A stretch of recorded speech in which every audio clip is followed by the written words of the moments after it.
Y ahora, Dorothy, ¿a qué le tienes miedo? Le había preguntado Ruth una vez.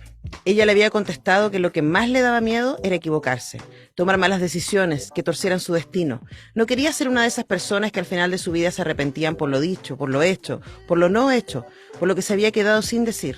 Se arrepentían del hombre o de la mujer que podrían haber sido y no eran. Victoria ya no tenía miedo a equivocarse. Si algo había aprendido en todos esos años era que frecuentemente sucedían cosas que ni aun las personas más imaginativas podían prever. Como un ciego al que guiaban y que ponían un pie delante del otro con prudencia, pero sin saber dónde pisaba, las cosas ocurrían sin que llegaras a saber nunca su causa o su significado. Aquí estoy llegando al final. Para llegar a este lugar de revelación que tiene Victoria al final del libro, pasan un montón de cosas en caso de que no vivas para siempre, novela de nuestra invitada Patricia Truffello, quien está al otro lado de nuestro Zoom. Patricia, muy buenos días, ¿cómo estás? Buenos días, bien, ¿y tú?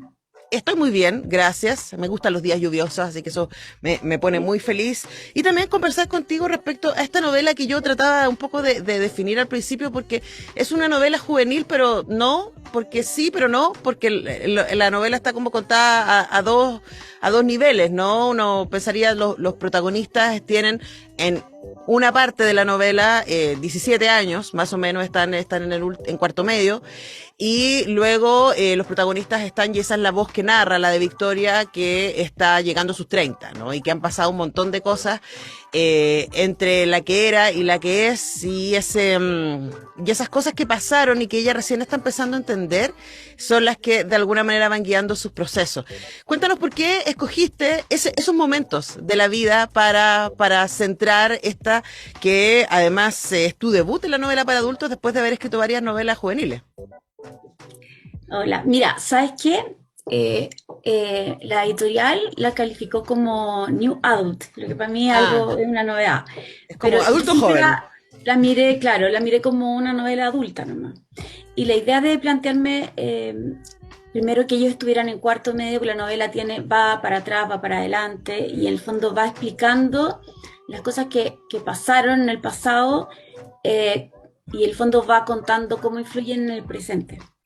Y me encanta que haya elegido ese trozo del libro porque al final, para mí lo más importante, una de las cosas bien importantes del libro, que también fue como germen, es cómo las decisiones que tomamos en algún momento de la vida eh, nos siguen afectando en el futuro o marcan nuestro futuro. Eh, elegí eso a los 18 porque creo que es un momento en la vida en que uno toma decisiones, ya, que pueden ser más o menos inteligentes, pero que sí te afectan. Y los 30 porque por lo menos en mi caso, para mí los 30 fueron un momento en que uno ya dice, bueno, ya no, ya no soy adolescente. Hay cosas que tengo que enfrentar, hay cosas que ya no le puedo echar la culpa a nadie más, Ujú.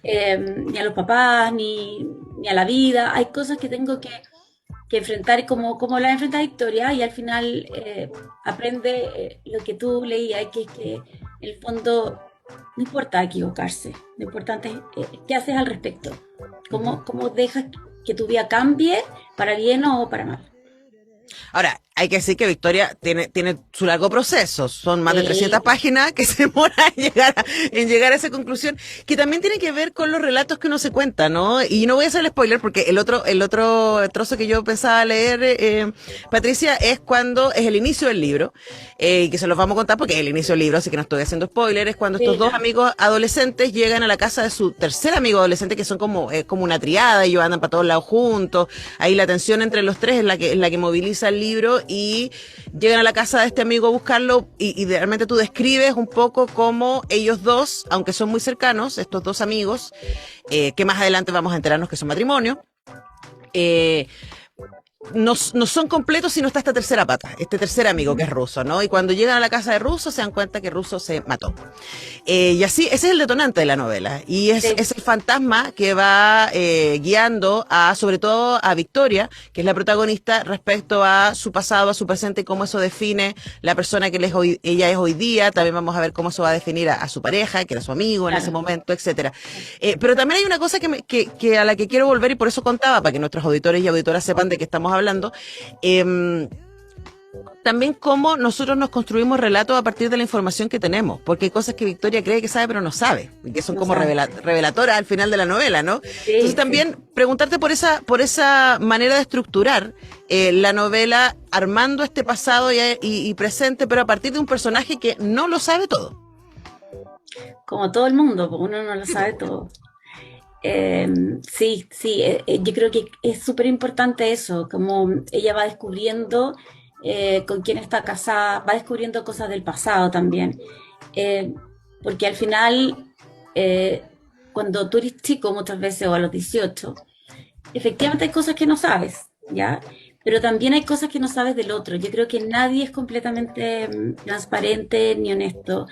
Yo creo que hay cosas que uno se guarda para sí. Hay un mundo interno de cada persona que nadie revela al otro, o muy pocas veces. De hecho, una de las motivaciones para escribir este libro fue un periodo en mi vida en que me enteré de muchas cosas que habían estado pasando y me pregunté, justo como se pregunta Victoria, ¿dónde estaba mirando? ¿Hacia dónde estaba mirando que no me di cuenta? ¿Dónde estaba yo? Porque uno cree que está haciendo todo bien y cuando te enteras de algo, todo el pasado adquiere otro significado. ¿Te fijas? Ujú. Y empiezas a armar un puzzle que a veces no entendiste bien o no encontraste esa pieza y empiezas a preguntarte ¿qué pasó realmente en ese pasado? Lo que tú creías que había pasado, no había ocurrido. Y para mí fue un gran tema. Me encanta que hayas tocado estas dos cosas porque era básicamente la motivación que tuve yo para escribirlo, lo que yo quería contar, que no se Ujú. podía contar en una novela juvenil. Claro, No, claro. Ahora, igual hay una cosa y ahí pues como que me hago cargo de mi gafas moradas, ¿no? Es como yo no pude evitar leer también mucho la novela y la vida de Victoria con mucha perspectiva de género, porque en ese ella querer hacer todo lo correcto también está siguiendo un claro, mandato, ¿no? Entonces ella sí, tiene que casarse con el más guapo, con el bueno, con el no sé qué, porque además está embarazada, entonces tiene que criar este hijo lo mejor y seguir sus sueños y tener su librería. Ojo, esto está en la contratapa del libro, de nuevo, no estoy haciendo un spoiler. Eh, y claro, en algún momento dice, bueno, se supone que tengo todo lo que debería tener, que se supone que debería ser como una claro. mujer de mi generación, de mi clase, etcétera, y de repente, chas, estas cuestiones no están resultando. Y quizás para mí lo más atractivo del libro es ver cómo se le empieza a desvanecer el relato a Victoria, ¿no? Todo lo que ella había pensado, no solamente de los otros, sino a partir de los otros, de sí misma, y tienen que enfrentarse a sí misma desnuda, diríamos, ¿no? Y decir, ok, yo me tengo que hacer cargo de mí, no puedo seguir esperando que los otros me den significado. Y eso me Claro. parece que en este momento, para nuestra generación de mujeres, para quizás las que están en los 20 ya no tanto, pero las de 30 para arriba, que sí hemos vivido mucho más mandatadas por ese tipo de relatos, puede ser tremendamente eh, lindo en términos de compañía, de poder sentirnos identificadas con el proceso de De Victoria, ¿no? empatía, sí. Sí, yo creo que para mí la novela se trata de cómo Victoria se para, se vuelve a parar y se da cuenta que lo único que necesita para ser feliz es ella misma. De hecho, yo encuentro que el libro tiene varios personajes eh, muy potentes que son femeninos, ¿ya? Para bien y para mal, porque la mamá de Victoria es un personaje bastante tóxico, pero hay personajes que son mujeres y que tienen mucha fuerza, como Úrsula es Úrsula, muy su amiga. divertida.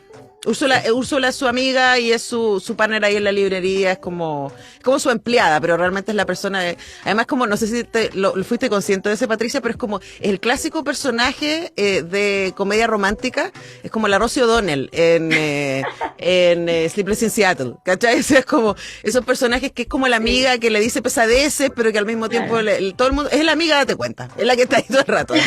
Amiga, te cuenta.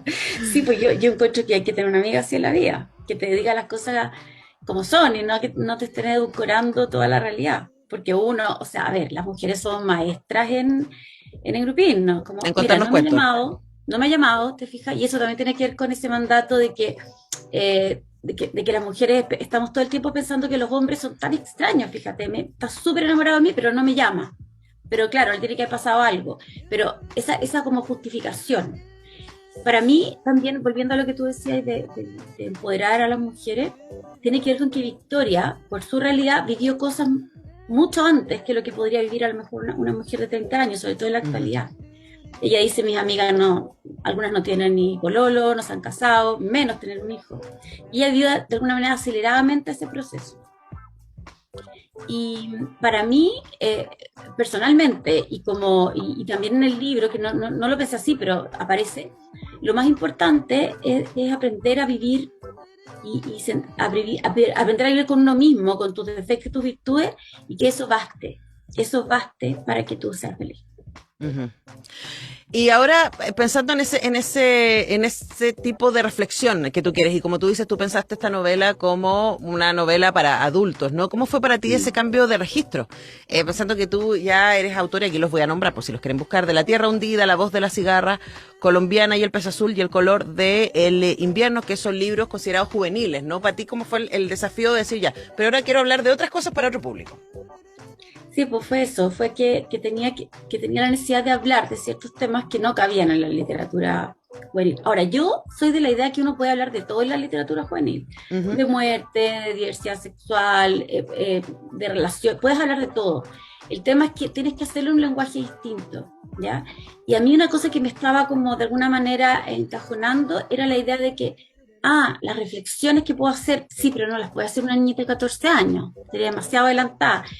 Y yo quería que la protagonista reflexionara sobre cosas con un lenguaje distinto, con un tono distinto, y además meterme en temas que son duros, o sea, súper duros, y que quizás en la literatura juvenil habría que haber tratado esos temas como de una manera más cuidadosa. Entonces a mí me liberó mucho. Tenía hartas aprensiones, porque yo decía, bueno, a lo mejor no voy a tener la profundidad suficiente para transmitir esto, a lo mejor voy a fallar porque va a sonar muy, muy juvenil.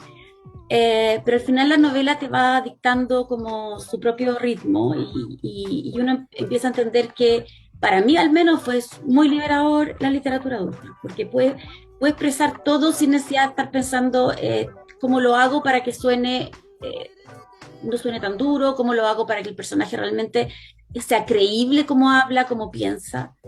Así que no, fue bien liberador. Igual, a mí me pasa que yo siento que los adolescentes pueden perfectamente leer, o sea, estoy pensando además, quizás mis alumnos, ¿no? En que hay ciertas preguntas que les están cruzando hoy día y que a diferencia de quizás quienes tenemos 40 y pocos en este momento, no era tan evidente que nos hiciéramos esas preguntas, que son las preguntas que está transitando Victoria, ¿no? Entonces, puede ser interesante leer en caso de que no vivas para siempre, porque uno se puede identificar con la versión juvenil, con la versión adulta joven de los personajes, y también absolutamente con sus tránsitos. Así que ya lo saben, en caso de que no vivas para siempre, de Patricia Truffello, editado por Sudamericana, Penguin Random House, lo pueden encontrar en librerías. Patricia, muchas gracias por este tiempo con Radio Universidad de Chile. Gracias a ti. Adiós. Que estés muy bien, que tengas un buen viernes lluvioso y un buen fin de semana. Y yo antes de despedirme tengo que hacer 2 invitaciones para mañana sábado. Vamos a estar a las 21 horas muy feministas, y me encanta esto porque yo no escogí este libro. Para la República de las Letras vamos a estar conversando con Alberto Mayol, Patricio López y Omar Sarraz de El patriarcado del salario, críticas feministas al marxismo, de Silvia Federici.